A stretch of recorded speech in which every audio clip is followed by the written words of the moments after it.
பிரியமானவர்களே,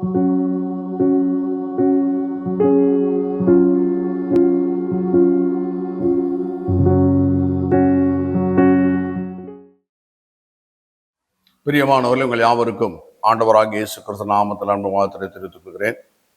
கர்த்தர் தாமே அவருடைய நினைவு பிரகாரம் உங்களை எல்லாம் வழி நடத்துவாராங்க. ஆமென். நாம் தொடர்ந்து தியானித்து வருகிற பிரகாரமாய் எண்ணங்களும் நினைவுகளும் தான் நம்மை வழி நடத்துகிறது என்று சொல்லி நாம் தியானித்து வருகிறோம். ஆகினாலே தேவன் நம்ம மேல் நிலைத்திருக்கிறதான நினைவுகளைத்தான் நாம் எண்ணுகிறவர்களாக நினைக்கிறவர்களாக இருக்க வேண்டும் என்று சொல்லி பார்க்கிறோம். அப்படி தேவன் எண்ணுகிறதான நினைவுகளையும் எண்ணங்களையும் நாம் நினைக்கும் போது நாம் வெற்றி வாழ்க்கை வாழக்கூடியவர்களாக இருக்கின்றோம். ஏசாயா 55 அதிகாரம் 7ஆம் வசனத்தில் வாசிக்கும் பொழுது, அக்கிரமக்காரன் தன் நினைவுகளை விட்டு கர்த்தரிடத்தில் திரும்ப கடவன் என்று சொல்லி பார்க்கிறோம். அப்போ அக்கிரம நினைவுகளை எல்லாம் விட்டுட்டு கர்த்தருடைய நினைவுகள் என்னவோ அந்த நினைவுகளை நாம் நினைக்கிறதுக்காக நம்ம ஒப்பு கொடுக்கக்கூடியவர்களாக இருக்க வேண்டும். நீதிமொழிகள் 21ஆம் அதிகாரம் 5ஆம் வசனத்தில் வாசிக்கிறோம், ஜாக்கிரதையுடைய நினைவுகள் செல்வத்துக்கும் பதறுகளுடைய நினைவுகள் தரித்திரத்துக்கு ஏதுவாகும் என்று சொல்லி பார்க்கிறோம். அப்போ ஜாக்கிரதை இல்லவனுடைய நினைவுகள் செல்வத்துக்கு நேராய் வழிநடத்தக்கூடியதாக இருக்கிறது. ஆகினாலே நாம் ஜாக்கிரதை உள்ளவர்களாக தேவனுடைய வார்த்தை என்ன சொல்கிறதோ அதையே நினைக்கிறவர்களாக எண்ணுகிறவர்களாக இருந்து அவைகளே சொல்லி தேவனை நாம் மையப்படுத்தக்கூடியவர்களாக இருக்க வேண்டும் என்று சொல்லி பார்க்கின்றோம். ஆகினாலே எப்பவுமே கர்த்தருடைய வார்த்தையை முன்னிட்டு தான் நம்முடைய வாழ்க்கையிலே எல்லாவற்றையும் நாம் மையப்படுத்திக் கொள்ள வேண்டும். சங்கீதம் 1 3 வசனங்களை வாசிக்கும் பொழுது, இரவும் பகலும் அவருடைய வேதத்தில் தியானமா இருக்கிற மனுஷன் பாக்கியமான என்று சொல்லி பார்க்கிறோம். கர்த்தருடைய வேதத்துல இரவும் பகலும் தியானமா இருக்கிற மனுஷன் பாக்கியவான் என்று சொல்லி பார்க்கின்றோம். ஆகினால் நம்முடைய வாழ்க்கையில் எப்பொழுதுமே கர்த்தர் சொல்லி இருக்கிறது தான் எனக்கு நடக்கும் என்று சொல்லி நாம் விசுவாசித்து தேவனை மையப்படுத்துவர்களாக இருக்கணும். ஏன் கர்த்தர் சொல்லி இருக்கிறது தான் எனக்கு நடக்கும்? மத்திய 24ஆம் அதிகாரம் 35வது வசனத்தை வாசிக்கும் பொழுது, வானமும் பூமி ஒழிந்து போம், என் வார்த்தைகளோ ஒழிந்து போவதில்லை என்று சொல்லி கர்த்தர் சொல்லியிருக்கிறார். அதனாலே வானமும் பூமி ஒழிந்து போகும், கர்த்தருடைய வார்த்தைகள் ஒருபோதும் ஒழிந்து போவதில்லை என்று சொல்லி பார்க்கின்றோம். ஆகினால் தேவனுடைய வார்த்தை என்றென்றைக்கு நிலைநிற்கிறதா இருக்கிறதுனாலே கர்த்தர் சொல்லி இருக்கிறது தான் எனக்கு நடக்கும் என்று சொல்லி நாம் விசுவாசித்து தேவனை மையப்படுத்தக்கூடியவர்களாக இருக்கணும். கர்த்தர் சொல்லி இருக்கிறது தான் எனக்கு நடக்கும். ஏன்? அது வேத வசனங்களை தியானிக்கும் பொழுது கர்த்தர் சொல்லி இருக்கிறது நமக்கு நடக்கும் என்பதை குறித்து வேத வசனத்தின் மூலமாக நாம் அறிந்து கொள்கிறோம். ஏசாயா 55ஆம் அதிகாரம் 11ஆம் வசனத்தை வாசிக்கும் பொழுது, என் வாயிலிருந்து புறப்படும் வசனமும் இருக்கும், அது வெறுமையாய் என்னிடத்தில் திரும்பாமல் அது நான் விரும்புகிறதை செய்து நான் அதை அனுப்பின காரியமாகும்படி வாய்க்கும் என்று சொல்லி பார்க்கிறோம். என் வாயிலிருந்து புறப்படுவதான வசனங்கள் எல்லாம் நான் விரும்பினதான காரியத்தை செய்து முடித்து கொண்டு திரும்புகிற ஆற்றல் படைத்ததா இருக்கிறது சொல்லி கர்த்தர் சொல்லி இருக்கிறதுனாலே கர்த்தருடைய வாயிலிருந்து புறப்பட்டு வந்திருக்கிறதான வசனங்களை தான் நாம் இரவும் பகலும் தியானிக்கிறவர்களாக இருக்க வேண்டும். அதை தான் சொல்லி நாம் தேவனை மையப்படுத்தக்கூடியவர்களாக இருக்கணும். ஏனென்றால் கர்த்தர் சொல்லி இருக்கிறது தான் நடக்கும். ஏனென்றால் அவர் என்ன வார்த்தையை சொல்றாரோ அந்த வார்த்தை முடித்து திரும்புகிற ஆற்றல் அந்த வார்த்தையில் இருக்கிறது என்று சொல்லி பார்க்கிறோம். சூரியன் உண்டாக கடவுது என்று சொன்ன உடனே சூரியனை படைத்த பிற்பாடுதான் அந்த வார்த்தை எவ்வளவு திரும்பி சென்றது. மரஞ்செடி கொடிகள் உண்டாக கடவுது என்று சொன்ன உடனே மரஞ்செடி கொடிகளை உண்டாக்கின பிற்பாடுதான் அவருடைய வார்த்தை திரும்பி சென்றது. லாசருவே வெளியே வா என்று சொன்னவனே மரித்த லாசரை வெளியே கொண்டு வந்த பிற்பாடு தான் அந்த வார்த்தை அவரிடத்தில் திரும்பி சென்றது. தலித்தாகுமே சிறுப்பெண்ணை எழுந்து என்று சொன்ன உடனே சிறுப்பெண்ணை உயிரோடு கூட எழுப்பின பிற்பாடு தான் அந்த வார்த்தை அவரிடத்தில் திரும்பி சென்றது. வாலிபனே எழுந்து என்று சொன்னவனே வாலிபனை உயிரோடு கூட எழுப்பின பிற்பாடு தான் அந்த வார்த்தை அவரிடத்துல திரும்பி சென்றது என்று சொல்லி பார்க்கிறோம். ஆகினால தேவனுடைய வாயிலிருந்து புறப்படுகிறதான வார்த்தை எல்லாம் அவன் விரும்பினதான காரியங்களை செய்து முடித்து கொண்டு திரும்ப ஆற்றல் படுத்ததா இருக்கிறதுனாலே கர்த்தர் சொல்லி இருக்கிறது தான் எனக்கு நடக்கும் என்று சொல்லி நாம் விசுவாசிக்கக்கூடியவர்களாக இருக்கணும். அதை சொல்லித்தான் தேவனை மையப்படுத்தணும். இன்னொரு ஆதாரமாக சங்கீதம் 33:9 வாசிக்கிறோம், கர்த்தர் சொல்ல ஆகும், அவர் கட்டளையிட நிற்கும் என்று சொல்லி பார்க்கிறோம். அவர் சொல்றது தான் ஆகும், அவர் கட்டளையிட நிற்கும் என்று சொல்லி பார்க்கிறோம். சமுத்திரத்தை இம்மட்டுவா மிஞ்சி வராதே என்று சொல்லி இருக்கிறதுனாலே சமுத்திரம் அதோடு கூட நின்று விடுகிறதா இருக்கிறது சொல்லி பார்க்கின்றோம். நம்ம கையில ஒரு பூமி உருண்டையை கொடுத்து பூமி மாதிரி செய்து உருண்டையா செய்து அதில் தேசங்களை எல்லாம் வடிவமைத்த பிற்பாடு கடல் தண்ணி நிற்கிற மாதிரி நம்ம அதுக்கு மேலே நிற்க வைக்கணும்னு சொல்லி தண்ணி ஊற்றணும்னா தண்ணி வழிந்து ஓடுகும். ஆனால் பூமி உருண்டையாக இருக்கிறது. ஆனாலும் அந்த தண்ணீர் வழியாதபடி கடல் மேலே இருந்தாலும் அது நம்ம மேல் வழியாதபடிக்கு கர்த்தர் இம்மட்டுமா அதுக்கு மேலே மிஞ்சி வராது என்று சொல்லி அவர் கட்டளிட்டு இருக்கிறதுனாலே அவருடைய கட்டளின் பிரகாரம் அது நிற்கிறதா இருக்கிறதுன்னு சொல்லி பார்க்கிறோம்.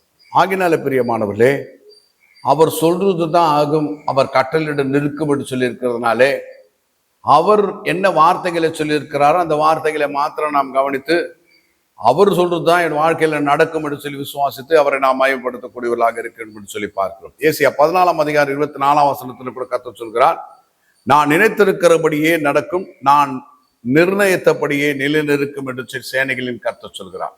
அப்ப அவர் நினைத்திருக்கிறபடித்தான் காரியங்கள் எல்லாம் நடக்கிறதா இருக்கிறதுனாலே அவர் என்ன நினைத்திருக்கிறார் அதுதான் வேத வசனத்தை நமக்கு எழுதி கொடுத்திருக்கிறார். அந்த வசனங்களை தான் நாம் இரவு பகலும் தியானிக்கிறவர்களாக, இரவு பகலும் அறிக்கையிட்டு தேவனை மையப்படுத்துவர்களாக இருக்க வேண்டும். ஏனென்றால் அவர் நினைத்திருக்கிறபடி தான் எல்லா காரியங்களும் நடக்கும், அவர் நிர்ணயித்தபடியே எல்லாம் நிலைநிற்கும் என்று சொல்லி இருக்கிறதுனால அந்த வார்த்தைகளை நம்முடைய இருதயத்தில் பதித்து கொண்டு ஒவ்வொரு நாளும் கர்த்தரை நாம் மையப்படுத்துவர்களாக இருக்கணும். கொலோசியர் 1:16 வாசிக்கும் பொழுது நம்ம எல்லாம் யார் என்று சொல்லி பார்க்கும்போது அவருக்குள், அவரை கொண்டு, அவருக்கென்று சிருஷ்டிக்கப்பட்டவர்கள் நாம். அப்போ தேவனுக்குள் இருந்து நாம் வந்தோம், அவருக்கென்று தான் நாம் படைக்கப்பட்டோம், அவரை கொண்டு தான் நாம் படைக்கப்பட்டோம். தேவன் மனிதனை படைக்கும் போது நமது சாயலாகும், நமது ரூபத்தின்படி மனிதனை உண்டாக்குவோமாக என்று சொன்னதுனாலே நாம் எல்லாம் தேவனுக்குள்ளிருந்து வந்தவர்களாக இருக்கின்றோம். மற்ற படைப்பை எல்லாம் தேவன் வார்த்தையினால உண்டாக்கினார். மனிதனை மாத்திரமே நமது சாயலாக நமது ரூபத்தின்படி உண்டாக்குவோமாக என்று சொன்ன வார்த்தையின் பிரகாரமாய் அவருக்குள்ளிருந்து மனிதனை படைக்கின்றார். மண்ணினால ஒரு மனிதனை உருவாக்கி ஜீவ சுவாசத்தை அவன் நாசியில ஊதி மனிதன் ஜீவாத்மாவானான் என்று சொல்லி பார்க்கிறோம். அப்ப அவரை கொண்டு தானே படைக்கப்பட்டோம். யாருக்காக நாம் படைக்கப்பட்டோம் என்று சொன்னால் அவருக்கென்று தான் நாம் படைக்கப்பட்டோம்.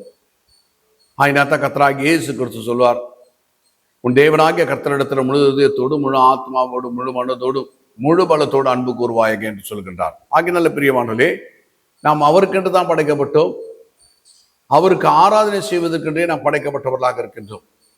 படைத்தான் படைப்பை எல்லாம் மனுவுக்காக, மனுவை படைத்தான் தன்னை வணங்க என்று சொல்லி தமிழ்ல ஒரு வழக்க சொல் இருக்கிறது. அப்போ படைத்த படைப்பை எல்லாம் தேவன் நமக்காக படைத்தார். ஆனால் நம்மை மாத்திரமே தேவன் அவருக்கென்று தான் படைத்தவராக இருக்கிறார். ஆகினால் நாம் தேவனுக்கென்று படைக்கப்பட்டவர்களாக இருக்கின்றோம். அவருக்குள் இருந்து வந்தோம், அவரை கொண்டுதானே படைக்கப்பட்டோம், அவருக்கென்று தான் நாம் படைக்கப்பட்டவர்களாக இருக்கிறதுனாலே தேவனுடைய வார்த்தையிலே என்ன நம்மை குறித்து சொல்லியிருக்கிறாரோ அந்த வார்த்தைகள் தான் நிலைநிற்கும், அதுதான் நடைபெறும் என்பதனாலே அந்த வார்த்தைகளை இருதயத்தில் பதித்துக் கொண்டு தேவனை மையப்படுத்துவதாக இருக்கிறோம். லூக்கா 4:4 வாசிக்கும் பொழுது தேவனுடைய வாயிலிருந்து புறப்படுகிறதான ஒவ்வொரு வார்த்தைனாலும் பிழைப்பான் என்று எழுதியிருக்கிறது சொல்லி இயேசு கிறிஸ்து சொல்கின்றார். அப்ப மனிதன் தேவனுடைய வாயிலிருந்து புறப்படுகிற ஒவ்வொரு வார்த்தையினாலும் பிழைப்பான் என்று சொல்லி பார்க்கின்றார். ஆகினாலே நாம் தேவனுடைய வார்த்தையினாலே பிழைக்க வேண்டும் என்று சொல்லி தேவனுடைய சித்தமா இருக்கிறதுனாலே தேவனுடைய வார்த்தையை நம்முடைய இருதயத்தில் பதித்துக் கொண்டு வாயிலே அறிக்கை செய்து தேவனை மையப்படுத்துவதாக இருக்க வேண்டும். ஏசாயா 42:21 வாசிக்கும் பொழுது அவர் வேதத்தை முக்கியத்துவப்படுத்தி அதை மகிமையுள்ளதாக்குவார் என்று சொல்லி பார்க்கிறோம். அப்போ தேவன் தம்முடைய வார்த்தையை முக்கியத்துவப்படுத்தி அதை மகிமையுள்ளதாக மாற்றுகிறவராக இருக்கிறதுனாலே அவருடைய வார்த்தையை நம்முடைய இருதயத்தில் பதித்துக் கொண்டு நாம் தேவனை மையப்படுத்துவதாக இருக்கட்டும். ஏனென்றால் அவர் சொல்லி இருக்கிறது தான் நடக்கும். ஏனென்றால் அவருடைய வார்த்தையை அவர் முக்கியத்துவப்படுத்துகிறவராக இருக்கிறார். ஆகியனால தான் அவர் சொல்லியிருக்கிறது தான் எனக்கு நடக்கும் என்று சொல்லி அவருடைய வார்த்தையை நாம் இருதயத்தில் பதித்துக் கொண்டு தேவனை மையப்படுத்துவதாக இருக்கிறோம். யோவான் 6:63 வாசிக்கும் போது நான் உங்களுக்கு சொல்கிற வசனங்கள் ஆவியாயும் ஜீவனுமாய் இருக்கிறதுன்னு சொல்கின்றார். அப்போ தேவனுடைய வசனத்திலே ஆவி இருக்கிறது, ஜீவன் இருக்கிறது. ஆகினால் அந்த வார்த்தைகளை நம் இருதயத்தில் பதித்துக் கொண்டு தேவனை விசுவாசத்தோடு மையப்படுத்துவதாக இருக்கேன். இருதயம் என்று சொன்னால் நீங்க புரிந்து கொள்ள வேண்டும், ஆவியிலே என்று சொல்லி நம்முடைய ஆவியாகிய இருதயத்தை தான் இருதயம் என்று சொல்லப்பட்டிருக்கிறதுனாலே ஆவியை குறித்து சொல்லியிருக்கிறதுனா ஆவியிலே தேவனுடைய வசனத்தை பதித்துக் கொண்டு தேவனை மையப்படுத்துவதாக இருக்க வேண்டும். ஏனென்றால் என்னாகும் 23:19 வாசிக்கும் போது பொய் சொல்ல தேவன் ஒரு மனிதன் அல்ல, மனமாற அவர் மனுபுத்திரனும் அல்ல. அவர் சொல்லியும் செய்யாதிருப்பாரோ, அவர் வசனத்தை நிறைவேற்றாதிருப்பாரோ என்று சொல்லி பார்க்கின்றோம். அப்போ தேவன் பொய் சொல்கிறவர் கிடையாது, அவர் சொல்றதை தான் செய்கிறவராக இருக்கிறார். அவர் சொன்னதை நிறைவேற்றாத இருப்பாரோ என்று சொல்லி பார்க்கிறோம். ஆகினால பிரியமானவர்களே, ஸ்திரீயின் வித்திருந்து பிறக்கிறதான ஒருவரும் தலையை நசுக்குவார் என்று சொல்லி சொன்னத வார்த்தையின் பிரகாரமாய் மரியாள் இடத்திலிருந்து பிறந்ததான கர்த்தராகிய இயேசு கிறிஸ்து பிசாசின் தலையை நசுக்கினார் என்று சொல்லி பார்க்கிறோம். ஆகினாலே தேவன் தம்முடைய வார்த்தையை மகிமைப்படுத்துகிறவராக இருக்கிறார். அவர் சொன்னதை அவர் நிறைவேற்றுகிறவராக இருக்கிறார்.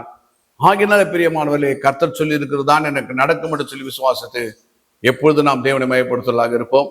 நாம் ஜெபித்து முடிப்போம். எங்களை அதிகமாக நேசிக்கிறதான பரிசுத்தம் உள்ள பிதாவை, கர்த்தராகிய இயேசு கிறிஸ்து நாமத்தை சுமத்துகிறோம்.